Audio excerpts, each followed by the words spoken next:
करते। अब जैसे प्राणायाम जो क्रियाएं हैं सांस रोकने की, इन सीख के ये क्या ना, बड़ा उसने एक बग्गी रोक दी, 4 घोड़े जुड़ रहे थे उसमें, बग्गी रोक दी, योगी था। एक नो का बड़ा कार ने रोक दी है, नो कार रोक दी उसने। तो ये भगवान पाण के ये तो बाजीगरा के काम है, ये कोई रास्ता है? अमीन ने देख प्रसन्न हो जाया करते, कोई ये बड़े योगी पुरुष है कि तो गिरडी और छाती में पत्थर फोड़ेगा, ये कोई तो कोया, ये तो बकवास है सारी। भक्ति पाने के लिए वो रास्ता मार्ग नारा तो सदग्रंथ बताते हैं। जैसे एक श्रृंगी ऋषि थे, उन्होंने यही क्रियाएं की थी और उसने वन में काफी वर्षों तक वन में बैठकर एकांत में साधनाएं की और संयम करने के लिए कि जब तक हम अन्न खाते हैं तो हमारे अंदर विषय वासनाएं जागती हैं। उसने हठ योग करके अपने शरीर को ऐसा साध लिया, क्योंकि ये क्रिया होती है, जैसे कुछ पंथ अमृत क्रिया बताते हैं, जैसे जीव को मोड़ के ऊपर तालू का लगाने का अभ्यास करते हैं। ये इनको तो कुछ मिला को नहीं, इसका केवल अकेले से नहीं वो बात बनती, और बहुत से योग क्रियाएं हैं जब जाकर वो बात बनती है। और कुछ प्राणायाम की क्रिया बहुत लंबे समय तक करने से वो क्रिया सफल शुद्ध होती है, सिद्ध होती है। तो श्रृंगी ऋषि ने वो साधना कर ली और उसका ऐसा हो गया कि वो अमृत टपकन लग गया उसके अंदर, और उसने कई वर्षों में, सैकड़ों वर्षों में जाकर तो सेवा सिद्ध हुई। फिर वो क्या करता था, वृक्ष के पास बैठ जाता था, एक दिन में एक बार वृक्ष के छाल के जीभ से चाट लेता था। इतना अल्प आहारी हो गया वो, और अपना मेडिटेशन करता रहता था, आंखें बंद रखता था। तो उसने देख लिया कि अब तू सफल हो गया अपनी क्रियाओं में। अब फिर ये क्या करते हैं साधक जन,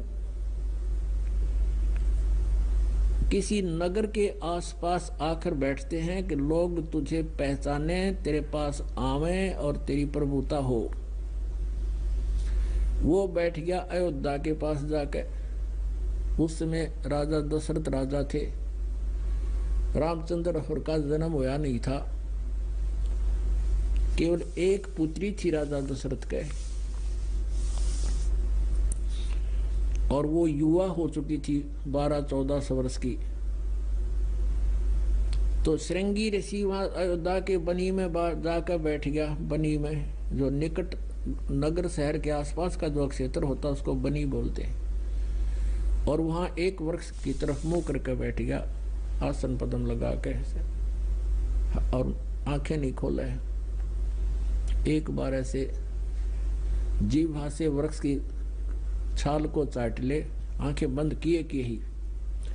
तो वहां शहर में इस बात का खूब जोर शोर से चर्चा हुई कि एक ऐसा महापुरुष आया है, कुछ नहीं खाता पीता, आज 1 महीना हो गया उसको बैठे को, और उसको हम बहुत दिनों से देख रहे हैं, वो वहीं बैठा है, ना कहीं फ्रेश होने जाता है, ना जलपान करता है, ना कहीं और सैर सपट्टा करता है, वहां बैठा है। इस बात की चर्चा आग की तरह फैल गई पूरे अयोध्या में। लोग नगर के स्त्री पुरुष सब देखने जाने लगे, सारा दिन वहां जमघटा लगा रहे आसपास, और वो ऐसा ही करे, एक बार जीभ लगाए बाकी आंखें बंद रखे।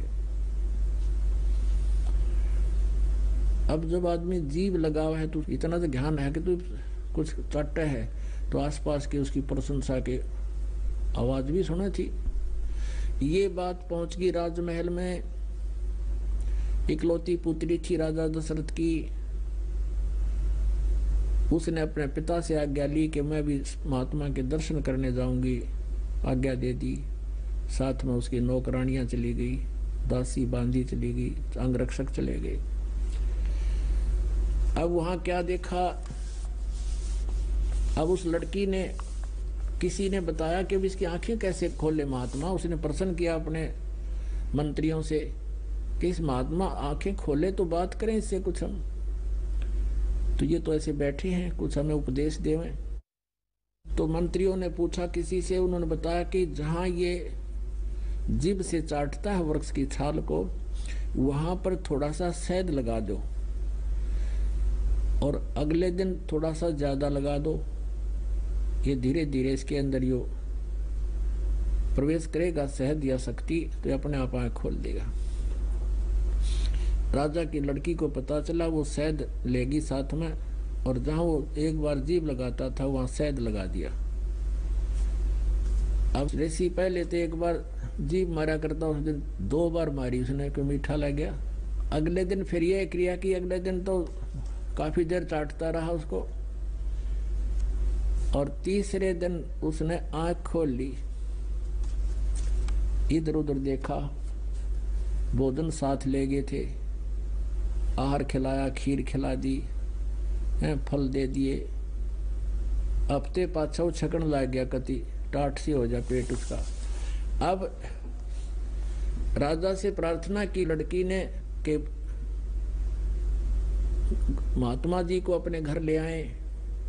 राजा दशरथ ने उसको गुरु बना लिया, और जो पुत्र प्राप्ति की यज्ञ भी उसने श्रृंगी ऋषि की देखरेख में की थी। और अंत में उस लड़की ने और उस ऋषि जी ने ब्याह कर लिया, शादी की ठान ली। राजा दशरथ क्षत्रिय, वो ब्राह्मण, ब्याह नहीं हो सके, तो फिर उसका कोई और जुगाड़ जोड़ा, किसी और ऋषि ने, ब्राह्मण ने वह गोद ले ली, फिर उनका विवाह कर